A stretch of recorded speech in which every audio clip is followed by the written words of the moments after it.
परमात्मा की भक्ति का रहस्य है श्रद्धा, विश्वास, समर्पण एवं पूर्ण प्रेम। जिसने इस सत्य को अपनाकर सदा सर्वदा अपने मन को उसमें लीन कर दिया, उसने परमात्मा को निश्चित रूप से प्राप्त कर लिया।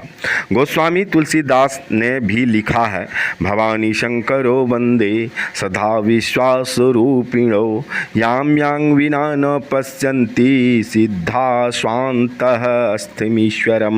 अर्थात श्रद्धा स्वरूप भगवती एवं विश्वास स्वरूप भगवान शंकर की मैं वंदना करता हूँ, जिनके बिना सिद्धजन अपने अंतःकरण में ईश्वर अस्तित्व को नहीं देख सकते हैं।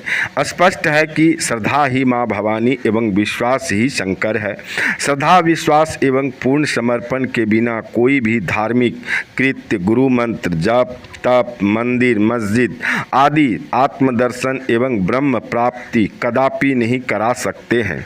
परंतु इतना निश्चित है कि विभिन्न धार्मिक कृत्यों के लगातार करते रहने से मनुष्य के अंदर धीरे धीरे श्रद्धा, भक्ति, समर्पण, विश्वास एवं नैतिकता का विकास होता है, पापों का क्षय होता है एवं अच्छे संस्कार बनते हैं जो मानव को ब्रह्म साक्षात्कार तक ले जाते हैं।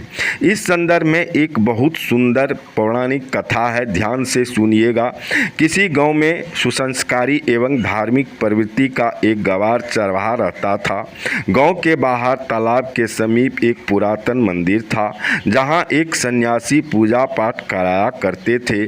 दिन भर पशुओं को चराकर वह चरवाहा संध्या समय मंदिर में आया करता था एवं सन्यासी की सेवा किया करता था। वह सन्यासी से बराबर भगवान कृष्ण की कथा सुना करता था।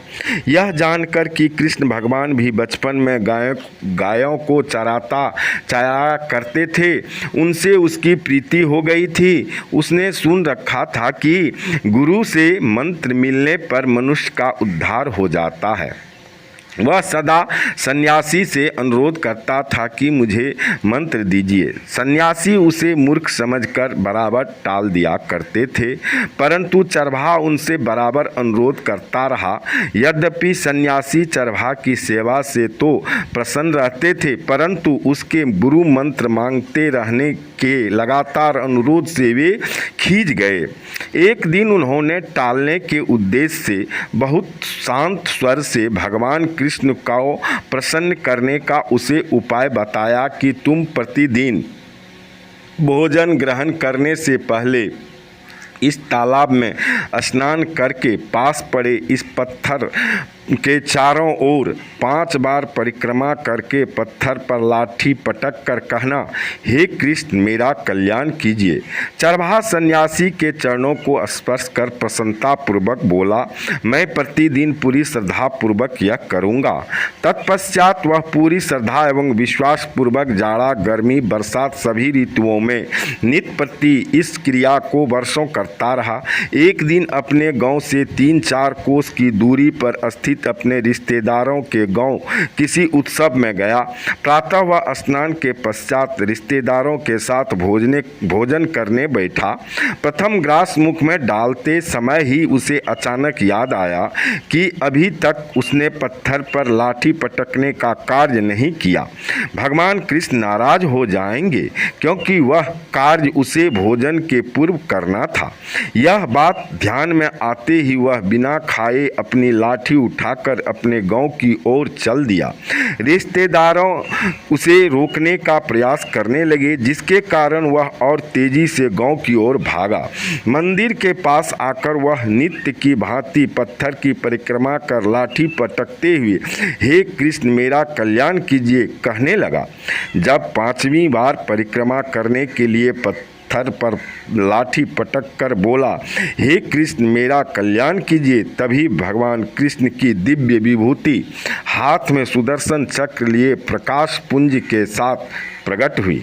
भगवान कृष्ण ने मुस्कुराकर चरवाहा से पूछा, क्या चाहते हो? चरवाहे ने विनीत स्वर में कहा, प्रभु कृपा कर मेरा कल्याण कीजिए। भगवान ने कहा तथास्तु और अंतर ध्यान हो गए। चरवाहा प्रसन्नता पूर्वक सन्यासी के पास जाकर बोला, महाराज इतने दिनों तक लाठी पीटने के पश्चात आज कृष्ण भगवान उससे निकले, पत्थर से निकले और उनके अति सुंदर रूप का दर्शन हुआ। सन्यासी उसकी बातों पर कुछ ध्यान न देकर अपने विचारों में मग्न रहे। चरवाहा अपनी बात दोहराते हुए बारंबार यह पूछता रहा कि कृष्ण भगवान तथास्तु बोले, इसका क्या अर्थ होता है? सन्यासी उसकी इस बात को सुन अचानक चौंके और उससे विस्तार पूर्वक सभी बातों को पूछा। चरवाहे ने दूसरे गांव में रिश्तेदार के घर जाने, वहां से भागकर आने तथा भगवान कृष्ण के प्रकट होने की सभी बातें विस्तार पूर्वक सुना दी। यह सुन सन्यासी ने अपना माथा पीट लिया और कहा, जिस परमात्मा के दर्शन हेतु मैंने घर परिवार छोड़कर संन्यास धारण किया, रूखा सूखा अन्न व कंदमूल खाया, जमीन पर सोया, जप तप देवी देवताओं का पूजन एवं सेवा किया, इतना सब करने के पश्चात भी जीवन पर्यंत तड़पता रहा एवं मुझे भगवान की एक झलक भी न मिली।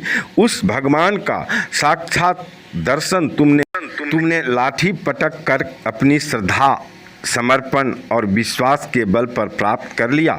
तुम धन्य हो और मैं तुम्हारा नमन करता हूँ। तो यही होता है, भगवान को श्रद्धा और भक्ति और विश्वास के साथ पूजा करने से। सन्यासी ने तो ये समझा, जो ये चरवाहे को कुछ भी बता करके उन्होंने टाल दिया, पर क्या पता जो आपने जो चीज़ उनको बताया वह गुरु मंत्र हो चुका था। सन्यासी को यह पता नहीं, यह इसके लिए गुरु मंत्र हो गया। यही होता है गुरु मंत्र। और उसे ये गुरु मंत्र यदि कुछ भी फेंक दे, ढेला को बोल दे पूजने, तो गुरु के द्वारा यदि आपको मिट्टी का ढेला पूजने बोल दिया जाता है तो उसमें भी भगवान को आप श्रद्धा और विश्वास के साथ प्रकट कर सकते हैं। ये होती है भक्त की स्थिति। धन्य है ये भक्त, धन्य है ये सन्यासी, धन्य है ये कथावाचक जिसने ये लिखा है। और आप सुनने वाले भी धन्य हैं। चलते चलते राधे कृष्णा श्री कृष्णा जरूर लिखें, अपना हाथ जरूर पवित्र करें। हो सके तो अच्छा लगे तो चैनल को सब्सक्राइब कर दें। थैंक यू, धन्यवाद। जय श्री राम। भगवान करे आपका कल्याण।